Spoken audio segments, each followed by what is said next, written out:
नमस्कार सबैजनालाई। सबैजना आरामै हुनुहुन्छ होला के अरे। एउटा सानो जानकारी दिउँ भनेर आएको। मैले फेसबुकमा हेर्छु सबैजना चिन्तामा हुनुहुन्छ। मैले फेसबुकको यो विकली प्रोग्रेसहरू पुरा गरिनँ भने, मैले स्टार च्यालेन्ज पुरा गरिनँ भने मेरो आइडी ब्लक हुने हो कि होइन?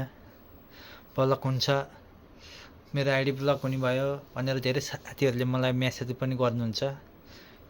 तपाईँहरूलाई के भन्न चाहन्छु भने यो फेसबुकको यो विकली प्रोग्रेस भनेको एउटा गाइडलाइन मात्र हो। तपाईँहरूले त्यो पुरा गर्नु भएन, तपाईँको आइडीलाई प्रोग्रेस हुनलाई बढाउनको लागि मद्दत गर्छ। न कि तपाईँहरूको त्यसले पुरा गर्नु भएन भने तपाईँहरूको आइडी बन्द हुन्छ।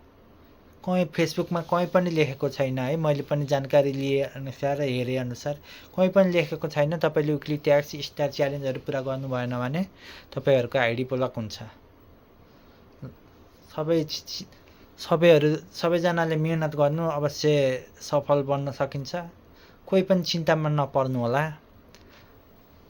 के तपाईँहरूलाई अब जानकारी मन परे यसो सेयर कमेन्ट लाइक गरिदिनु होला।